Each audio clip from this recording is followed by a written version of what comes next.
You ever notice how the middle of nowhere hits different? Not just quiet, but too quiet. Like the air is waiting for something to happen, or for you to mess around and find out. Most people think nothing bad ever happens out there. But the person who told this story, yeah, she knows better. So if you're listening to this in the dark, that's on you. Let's get into it. This one starts simple. Quiet road, empty woods, no neighbors, no cell signal. You know, the kind of place where, if something goes wrong, yelling won't save you. This experience will make anyone not want to drive alone. And honestly, after what they described, I kind of believe them. It began like any normal night. A long drive, the hum of the engine, miles of empty roads stretching into the darkness. Nothing strange, nothing suspicious. But sometimes the scariest things start exactly like that. The person who told this story was trying to get home. Cutting through a rural highway that was known more for deer than for people. She didn't notice anything at first. Just the endless rhythm of the yellow lines disappearing under her tires. The world outside the headlights was pure black ink. It was that deep, country dark where you feel like you're the only person left on the planet.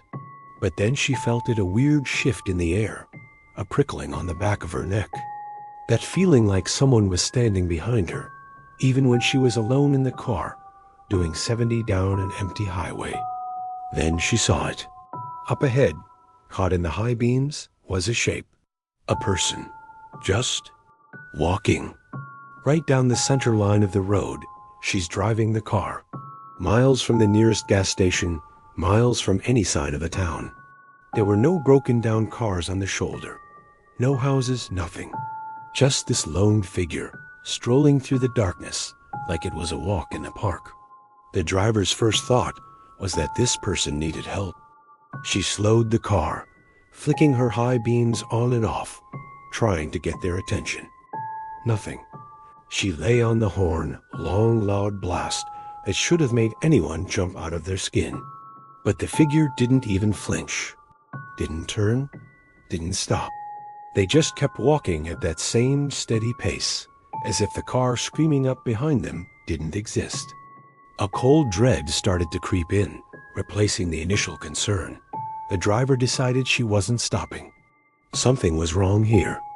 She swerved to the side to give the person a wide berth, her heart hammering against her ribs. As she passed, she glanced over. The figure was a man, dressed in plain, dark clothes. He never once looked at the car. He just kept his eyes fixed on the empty road ahead, his face a pale, emotionless mask in the sidelight. The driver pushed down on the accelerator, eager to put as much distance as possible between her and the stranger. She kept her eyes glued to the side view mirror, but the figure just shrank into the darkness, still walking. For a minute, she thought that was it. Just a weird, creepy encounter. A story to tell her friends. She tried to ignore it. Bad idea. A few minutes later, a notification pinged on her dashboard. It was for the rear-facing dashcam. A motion alert. Her blood ran cold. She hadn't thought about the dashcam. With a shaking hand, she pulled up the feed on the car's infotainment screen. The footage showed the back of her car pulling away from the walking man. But the second the taillights passed him, the man stopped. His head snapped up, and in the faint red glow, she could see him looking directly at the camera. And then he started to run. It wasn't a normal run. It was an unnerving, impossibly fast sprint. His limbs moved at an unnatural speed, his body contorting as he charged after the car, closing the distance with terrifying ease. The driver slammed her foot on the gas, pushing the car to its limit. The engine screamed in protest, but on the screen, the figure just kept coming, a relentless black shape gaining on her in the dark. And when she finally realized what was actually happening, yeah, it was already too late to unsee it. She drove for what felt like an eternity, not daring to look at the screen again. not daring to slow down until the first lights of a small town appeared on the horizon. Shaking, she pulled into the first open parking lot she could find a police station. She ran inside, rambling about the man on the highway, the chase, the video. The officer at the desk just listened, his expression calm. Too calm. He took down the report, nodding slowly. When the driver finished, breathless and terrified, the officer just sighed. He looked at her dead in the eye and said, "Don't worry. You're not the first one to report him."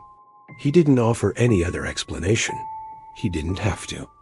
The implication hung in the air, colder and darker than the highway she had just escaped. Some things, it turns out, don't need a siren. They just need you to drive by